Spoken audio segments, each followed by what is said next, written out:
السلام علیکم، آپ دیکھ رہے ہیں K22 نیوز اور میں ہوں حسن تنولی۔ خبر شامل کرتے ہیں فرانس کے دارالحکومت پیرس سے، جہاں یوم پاکستان کی مناسبت سے پروقار تقریب کا اہتمام کیا گیا۔ پاکستانی کمیونٹی، میڈیا نمائندگان اور سفارت خانے کے حکام نے شرکت کی اور اپنے وطن سے محبت کا اظہار کیا۔ تقریب کے آغاز میں صدر مملکت آصف علی زرداری، وزیر اعظم شہباز شریف اور وزیر خارجہ اسحاق ڈار کے یوم پاکستان کے حوالے سے پیغامات پڑھ کر سنائے گئے اور یوم پاکستان کی اہمیت اور قومی یکجہتی کے عزم کو اجاگر کیا گیا۔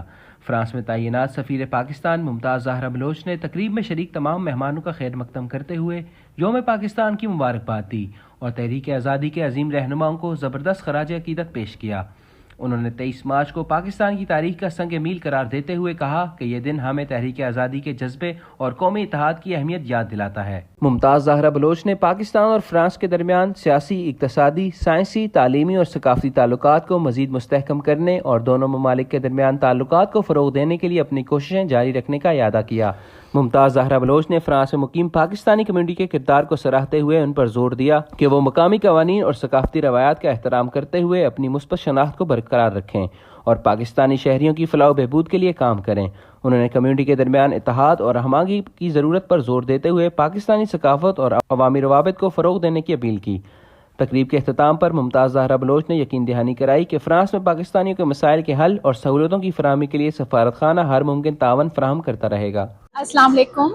یہ آج کا دن بہت اہم دن ہے پاکستان کی تاریخ میں۔ پاکستان کی آزادی کے لیے 23 مارچ کو جو ہماری ریزولوشن پاس ہوئی وہ بہت اہمیت کی حامل ہے۔ اسی طرح سے 23 مارچ کو پاکستان ایک ریپبلک بنا اور 23 مارچ کو پاکستان کا کانسٹیٹیوشن بھی اڈاپٹ ہوا تھا۔ تو 23 مارچ کو پاکستانی ہر جگہ پر سیلیبریٹ کرتے ہیں۔ پاکستانی جو فرانس میں بستے ہیں انہوں نے بھی آج ایک تقریب میں شرکت کی اور مجھے بہت خوشی ہے کہ سب ایک پلیٹ فارم پر اکٹھے ہو کر پاکستان کے لیے اکٹھے ہوئے اور پاکستان کا جھنڈا اس کو سلام پیش کیا۔ پاکستانی جہاں بھی بستے ہیں ہمیشہ آپس میں مل کر پاکستان کے لیے اپنا رول ادا کرتے رہیں گے۔ آج سفارت خانہ پاکستان پیرس میں بہت ہی پروقار تقریب کا اہتمام کیا گیا ہے 23 مارچ کے حوالے سے۔ یہاں ہمارے پاس بہت زبردست گیدرنگ رہی، پاکستانی ڈائسپورا نے بھرپور شرکت کی اور یہاں پہ پاکستان کے president, prime minister, foreign minister کے پیغامات لوگوں تک پہنچائے گئے ہیں۔ امبیسڈر صاحب کا خطاب رہا۔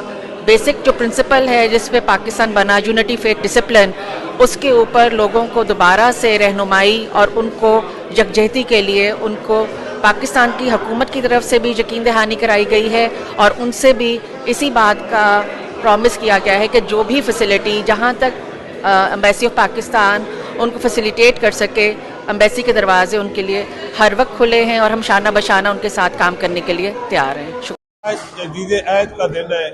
23 مارچ کے حوالے سے آج پاکستان ایمبیسی میں پیرس میں ایک تقریب منعقد کرائی گئی ہے جس میں بھرپور اوورسیز پاکستانیوں نے شرکت کی ہے اور پیرس سے ہمارا یہ پیغام ہے تمام پاکستانیوں کے لیے کہ اکٹھے ہو جائیں، ایک پیج پہ آ جائیں، پاکستان کی خاطر سارے اپنے اختلافات بھلا کر پاکستان کی خاطر اکٹھے ہو کے یکجہتی کے ساتھ آگے بڑھنے کی کوشش کریں۔ پاکستان زندہ باد۔ 85 یوم قرارداد پاکستان پاکستانی عوام کو بہت بہت مبارک ہو۔ آج جن لوگوں نے اس وقت جان، مال، عزت اور آبرو کی قربانیاں دی، آج ان کا خون رنگ لایا اور پاکستانی عوام اس کو بھرپور طریقے سے دنیا کے ہر کونے میں قرارداد پاکستان کو منا رہی۔ قرارداد پاکستان پیش کی گئی اور یہی وہ قرارداد تھی جس کے تحت پاکستان کو حاصل کیا گیا۔ آج ہم فرانس میں تجدید عہد کرتے ہیں اس بات کا کہ ہم پاکستان کی ترقی، اس کے سالمین کے لیے ہمیشہ کام کریں گے۔ پاکستان زندہ باد، پاکستان ہمارا ہے اور ہم پاکستان سے ہیں۔